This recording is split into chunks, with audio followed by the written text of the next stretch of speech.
ನಕಲಿ ದಾಖಲಾತಿ ಸೃಷ್ಟಿ ಮಾಡಿ ಕೋಟ್ಯಾಂತರ ಲೋನ್ ಪಡೆದು ಬ್ಯಾಂಕ್ಗೆ ವಂಚನೆ ಮಾಡ್ತಾ ಇದ್ದ ಆರೋಪಿಗಳನ್ನ ಬನಶಂಕರಿ ಠಾಣೆ ಪೊಲೀಸರು ಬಂಧಿಸಿದ್ದಾರೆ. ಅಪಾರ್ಟ್ಮೆಂಟ್ನಲ್ಲಿ ಫ್ಲಾಟ್ ಖರೀದಿ ಮಾಡೋದಕ್ಕೆ ಲೋನ್ ಪಡೆಯುವ ರೀತಿ ನಕಲಿ ದಾಖಲೆ ಸೃಷ್ಟಿಸಿ 60 ಲಕ್ಷ ಹೋಮ್ ಲೋನ್ ಪಡೆದಿದ್ರು. ಲೋನ್ ಪಡೆದು ವರ್ಷದಿಂದ ತಲೆಮರೆಸಿಕೊಂಡಿದ್ರು. ಈ ಬಗ್ಗೆ ಬನಶಂಕರಿ ಠಾಣೆಯಲ್ಲಿ ಪ್ರಕರಣ ದಾಖಲಿಸಲಾಗಿತ್ತು. ಸದ್ಯ ಪ್ರಕರಣ ಸಂಬಂಧ 4 ಆರೋಪಿಗಳನ್ನ ಪೊಲೀಸರು ಬಂಧಿಸಿದ್ದಾರೆ. ಬ್ಯಾಂಕ್ಗೆ ವಂಚನೆ ಮಾಡೋದಕ್ಕೆ ಗ್ಯಾಂಗ್ ಕಟ್ಕೊಂಡಿದ್ದ ಆರೋಪಿಗಳು ಲೋನ್ ಪಡ್ಕೊಳ್ಳೋದಕ್ಕೆ ಈ ರೀತಿ ನಕಲಿ ದಾಖಲಾತಿ ಸೃಷ್ಟಿ ಮಾಡ್ತಾ ಇದ್ರು. ಇದಕ್ಕೆ ಬೇಕಾದ ನಕಲಿ ಸೇಲ್ ಡೀಡ್, ಸ್ಯಾಲರಿ ಸ್ಲಿಪ್ ಎಲ್ಲವೂ ನಕಲಿಯಾಗಿ ಸೃಷ್ಟಿ ಮಾಡಿ ಬ್ಯಾಂಕ್ಗಳಿಗೆ ವಂಚನೆ ಮಾಡ್ತಾ ಇದ್ರು. ಅಕ್ರಮ ಅದಿರು ಸಾಗಾಟ ಮಾಡಿದ್ದಾಯ್ತು, ಅಕ್ರಮ ಮರಳು ಸಾಗಾಟ ಮಾಡಿದ್ದು ಆಯ್ತು. ಇದೀಗ ಬಳ್ಳಾರಿಯಲ್ಲಿ ಅಕ್ರಮ ಗ್ರಾವೆಲ್ ಸಾಗಾಟದ ದಂಧೆ ಜೋರಾಗಿದೆ. ಮನೆ ಮತ್ತು ರಸ್ತೆಗಳ ನಿರ್ಮಾಣಕ್ಕೆ ಅಕ್ರಮ ಗ್ರಾವೆಲ್ ಬಳಕೆ ಮಾಡ್ತಾ ಇರುವ ಆರೋಪದ ಹಿನ್ನೆಲೆ ಬಳ್ಳಾರಿಯ ಮೋಕಾ ಪೊಲೀಸ್ ಠಾಣೆ ಲಾರಿ ಜಪ್ತಿ ಮಾಡಿದ್ದಾರೆ.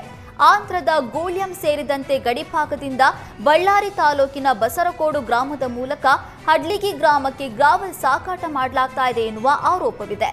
ಪರ್ಮಿಟ್ ಇಲ್ಲದ ಹಲವು ಅಕ್ರಮವಾಗಿ ಗ್ರಾವೆಲ್ ಸಾಗಿಸಿದ್ದಕ್ಕೆ ಒಂದು ಲಾರಿಯನ್ನ ಸೀಸ್ ಮಾಡಲಾಗಿದೆ. ಚಾಮರಾಜನಗರದ ಮಾತಾಪಟ್ಟಣ ಬಳಿ ಚಿರತೆಯೊಂದು ಆಗಾಗ ಕಾಣಿಸಿಕೊಳ್ತಾ ಇದ್ದು ಗ್ರಾಮಸ್ಥರ ಆತಂಕಕ್ಕೆ ಕಾರಣವಾಗಿದೆ. ರಸ್ತೆಯಲ್ಲಿ ಚಿರತೆ ಓಡಾಡ್ತಾ ಇರುವ ದೃಶ್ಯ ಸ್ಥಳೀಯರ ಮೊಬೈಲ್ ಕ್ಯಾಮೆರಾದಲ್ಲಿ ಸೆರೆಯಾಗಿದೆ.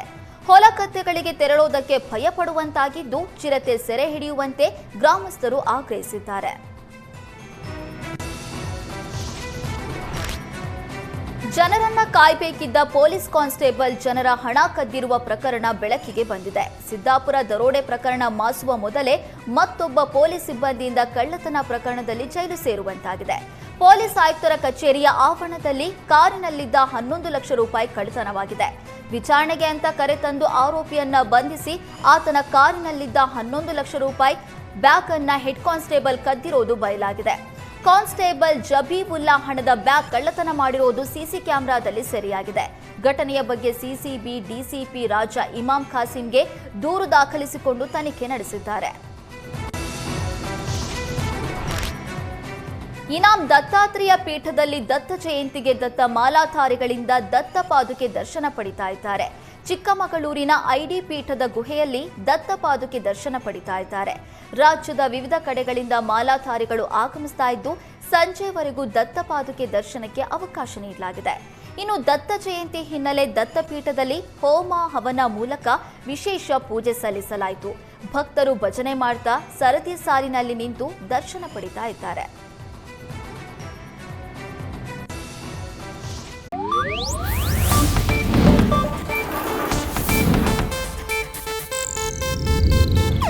ಇದು ಏಷ್ಯಾನೆಟ್ ನ್ಯೂಸ್ ನೆಟ್ವರ್ಕ್ ಪ್ರಸ್ತುತಿ.